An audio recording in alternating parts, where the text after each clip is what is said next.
I love writing lists. It's a way that I keep control of and tabs on my own life. And lists, point form in particular. I love writing, but my attention span is quite poor, I must say. And so actually, really, my poetry is just a prose poem that I've done in point form. So is it a poem that I've written? I don't know. I think it's really just I'm creating a list of feelings, thoughts, ideas, visions, and I try to come to some sort of conclusion at the ending, usually a little twist. I don't tend to do much personal trauma-based writing, and I know I should. And that's definitely something that I need to work on. I try to keep things light and figurative usually, but personal style grows and develops. And the thing I love about Speakeasy is that we have such a variety of people coming through, that every single person has inspired and left a bit of a fingerprint on my own writing and the way that I interact with the written world. Speakeasy is constantly reinventing itself. It's hard to say sort of from one event to the next what. It's hard to pin it down into a definition. Constantly evolving and changing. It originally started during lockdown online as 5 people sharing poetry, and then we got to brick and mortar when things opened back up again, and we had about 13 people at that point, and it was a collective sharing, feedback, response session, and then we had added some workshops to it. It got bigger and bigger and bigger, and we ended up switching to a new venue because we needed more space. And this is our new venue here at Apple Cart Arts, but we have so much love and appreciation for VE6, who was our first home. We curate a list of many spoken word and poetry events that are happening all over London, and that is because we believe in collaboration over competition and bringing the people together. Like the commonality among poetry events is obviously the poets. Once you go to a poetry event and you make friends, then you start going to events together. That was one of my favorite things in the early days when I started.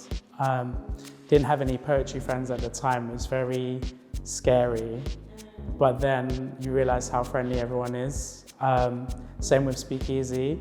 What I really loved about Speakeasy is that just the coziness of it, you feel very motivated to share more intimate pieces rather than like the flashy style of poetry that you might see at a bigger event. Yeah, we have a really wide range of poets, from people who it's their very first time reading something in front of another human being, to people who are published authors and have headlined international events.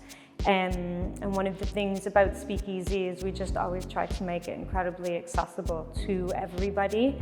We don't have headliners, and we say we don't have headliners because everybody is a headliner. We strongly believe that we're all equal in the eyes of poetry, and I think that's the sort of thing that just has there's no pressure. You come in as yourself. And people who've been in the business for years come very often to test out work that's new or something different they're trying, and other people come here as a launching point for their careers. I want to kind of elevate the type of poetry videos that are kind of commonly about on the internet and on YouTube. I want to have a more artistic touch to them, and also just make it more fun and make the poets seem more accessible. I think we will make poetry more mainstream. Poetry is not a niche thing. It's not, it's not on because it's like Black History Month or an awareness month or day. I wanted something that projected a very chill vibe and showed an open-mindedness. And I also wanted to throw back to the Prohibition era, because it did start during lockdown. And I just thought that during a time where meeting up was clandestine and meeting in person was forbidden, and yet there we were trying to find different ways that we could still get together, have a community, and share those connections before we just lost ourselves in silence, basically. I absolutely loved VE6. It belongs to friends of mine, actually, and they've supported so many community events. They fed children and families in the community during lockdown. And when things opened back up again, they approached me and they said, I know you do some poetry, and would you like to have this space for free? And your poets can come here for free. And we just want it to be really nice, creative atmosphere. And it was, all over the walls is artwork from local artists, and the menu is cruelty-free, and I think that inspired and invited a specific type of poet who wanted to come and chill and just share love. We are Instagram-based, so it's speak.easy.london, all the usual spellings. You can get in touch with us. All the information is up there. It's so helpful, not only for me, but to any new poet that comes up to me during a poetry event who has no idea about the world of poetry in London. They find days, nights that are suited for them, and it is trial and error because each poetry event has its own identity.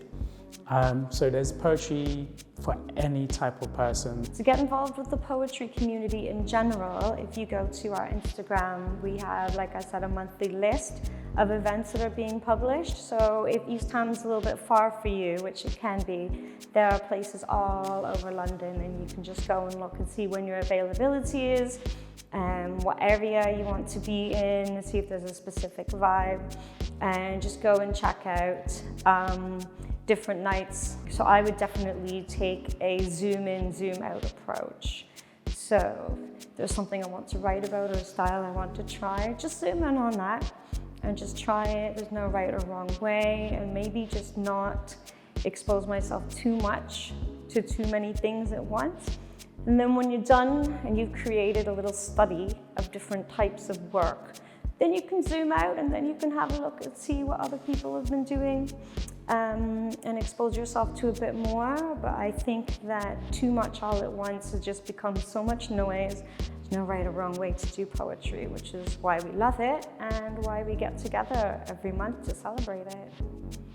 We recently worked with Eastside Community Heritage on Black History Month project, and that provided workshops to our poets who came in, and it just increased the understanding and the concept of community within the wider community, because we are in East Ham. Newham is incredibly diverse, and we always represent diversity, and it's everybody's History Month every night that we get together. We wanted to really make it sparkle for Black History Month, and I am riding on the coattails of that vibe. So next month we've got Disability Awareness Month, and I think I'm going to be a bit more themed based from here on in.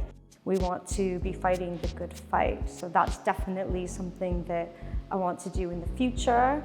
I am searching now for grants, definitely interested in getting some grants to be able to create more professional development opportunities for my poets as well. So, and that's in the early steps.